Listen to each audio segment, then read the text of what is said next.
शिक्षा सबकी हक का है। इसी सोच के साथ इन्होंने एक कार्यक्रम, शैक्षणिक कार्यक्रम चलाए और युवाओं के कैरियर की राह दिखाई और बड़े को साक्षर बनाए। आकाशवाणी बना गांव का गुरुकुल और शहर का शिक्षक। कृषि, यह नाम सुनते ही हम लोगों के सामने ग्रामीण भारत की छवि उभर आती है, जहाँ किसान खेतों में मेहनत करता है और आकाशवाणी या दूरदर्शन पर आने वाले कार्यक्रम से जुड़कर नई नई तकनीक और जानकारी को प्राप्त करता है। किसान जब खेत जोतता है तो उसके कानों में केवल हल की खनन नहीं बल्कि आकाशवाणी की आवाज गूंजती है। सच कहूं तो आकाशवाणी ही किसान का सच्चा साथी है। सिर्फ शिक्षा और संस्कृति ही नहीं, आकाशवाणी ने हमें कैसे स्वस्थ रहे, कैसे वोट डाले, कैसे देश की एकता को बनाए रखे और जब भी देश पर संकट आए, जैसे आपदा हो चाहे युद्ध हो, सभी में आकाशवाणी ने हमारे हौसले की आवाज बनी है। अंत में मैं यही कहना चाहूंगी कि आकाशवाणी सिर्फ रेडियो स्टेशन नहीं, यह है शिक्षा की दीपक, यह है किसानों का साथी और यह है जागरूकता का परिहार और सबसे बढ़कर यह है कि यह भारत की आत्मा है। और आइए हम सब मिलकर गर्व से कहे, आकाशवाणी जिंदाबाद। धन्यवाद। बहुत बढ़िया। हाँ चलिए बहुत SRFP कॉलेज 12 शिक्षिया दीपिका कुमारी।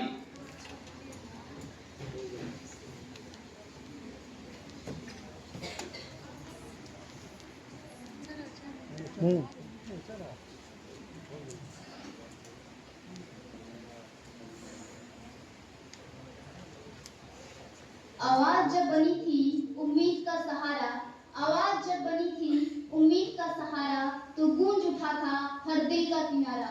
कभी खबर बनी कभी गीत बना, कभी खबर बनी कभी गीत बना, आकाशवाणी हर दिल का मीत बना। नमस्कार, आज का मेरा विषय वस्तु है स्वतंत्रता आंदोलन से अमृत काल तक आकाशवाणी की स्वर्गाथा।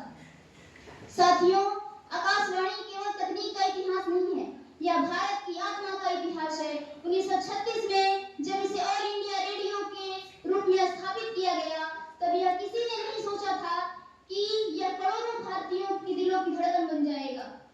स्वतंत्रता आंदोलन के दौरान आकाशवाणी से ऐसे स्वर गूंजे जिसने जनता में चेतना की आग जलाई। महात्मा गांधी के करो या मरो के आह्वान हो, या सरदार वल्लभ भाई पटेल के एकीकरण का संदेश हो, जय हिंद का उद्घोष हो, या दिल्ली चलो का नारा, संपूर्ण क्रांति का शंखनाद हो, या स्वतंत्रता की पुकार, ये सब आकाशवाणी की तरंगों के सहारे गली गली गांव-गांव तक पहुंचे। आज जब हम अमृत काल में प्रवेश कर चुके हैं, तो आकाशवाणी की प्रासंगिकता और भी बढ़ गई है। किसानों के लिए कृषि कार्यक्रम, युवाओं के लिए शिक्षा, कलाकारों के लिए मंच और आम जनता के लिए सटीक समाचार, ये सब आकाशवाणी की धरोहर है। डिजिटल क्रांति के इस युग में भी इसकी पहुंच और विश्वसनीयता अद्वितीय है। अंत में बस इतना ही कहना चाहूंगी कि मंजिलें बदलती रहेंगी, कारवां चलता रहेगा। मंजिलें बदलती रहेंगी, कारवां चलता रहेगा। साधन बदलते रहेंगे, संवाद चलता रहेगा, संवाद चलता रहेगा। जय हिंद, जय भारत, जय आकाशवाणी। बहुत बढ़िया, वेरी गुड। खुशी कुमारी अंग्रेजी, खुशी कुमारी। चल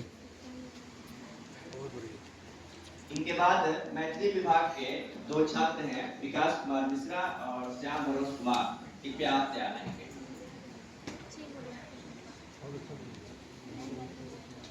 Good afternoon, everyone. Today I am here to express my view on topic in nation building, how Akashvani creates the trust of people through the voice of people. Akashvani gave the people of this country a powerful platform to express their views. It did not remain only a platform of information, but it became the voice of millions. It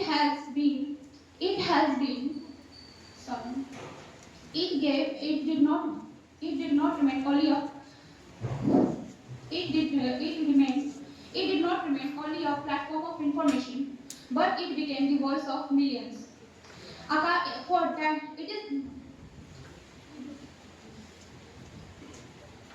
That is why for the last 19 years, Akashvani has been a pillar of nation building. Akashvani has given the people of this nation Akashvani has given a voice to different sections of society. Farmers received new techniques through agricultural program, and students received guidance for education and career. Women became more empowerment and aware of their rights. Artists and writers gets a platform to showcase their talent. Even the rural population, who always been far from opportunities, the Akashvani became the voice of the entire nation.